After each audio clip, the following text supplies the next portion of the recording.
If you're getting somebody to start and like you're taking them from ground zero and you're like, okay, we're going to get both your mental health and your fitness on track, like what would be the first thing that you'd have them do? Figure out what their nutrition is like. If your energy levels are up and down so much throughout the day, that may very well be due to your nutrition. So what do we need to adjust with your nutrition to keep your energy levels more consistent so you can do the things that you want to do? Like if you're so tired after work that you can't work out, okay, well we need to look at what's going on. How's your nutrition? Are you drinking enough water? How's your sleep habits? Like, yes, we program in workouts, but ultimately like we have to look at what their habits are like as a whole. And it comes from what they're putting into their body and what they're doing with their body. If somebody is eating a really unhealthy diet and then they're going and raving and stressing their body out and they're sleeping like shit for the next day, they're doing all-nighters every single week and then they're throwing alcohol in the mix or drugs into the mix, like those are things that can tell a lot about, why they feel the way that they do. And I'm not saying like somebody has to give up going to events, but maybe they'll have to cut down on how often they're going to afters while they're working on their health, making sure that they're preparing food ahead of time versus saving it for the day after, thinking like, oh, I'll go to a rave on Saturday and meal prep Sunday, but come Sunday they're sleeping all day, they wake up, they're drained and sore, and then they have chores. Like it's about finding that balance with what their lifestyle is like, but also understanding like there's gonna be some give and take. I've worked with girls and I'm not gonna pretend that every single client I work with has been successful, but ultimately the ones that take my advice do succeed. The ones that don't,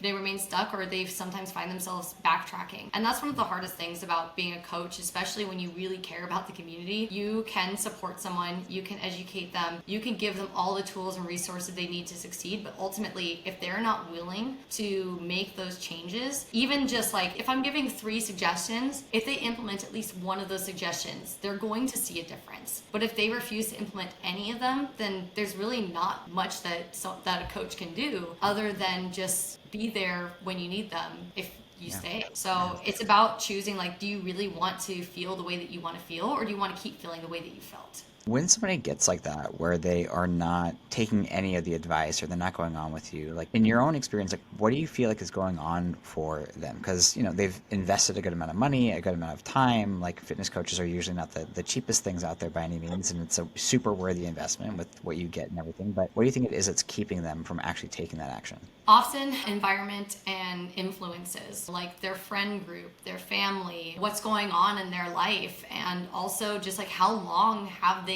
used those habits as a crutch for the way that they feel. It can be more difficult. That is a tough question because I've had some people who they've fallen off for like 3 or 4 months at a time. They come back and then suddenly it's like just a complete shift and they're like starting to be consistent. They're showing up more and they're like, okay, well, I am struggling right now similarly to I was struggling before, but I really want to overcome this. I really want your support and your help, and I am willing to make some of these changes.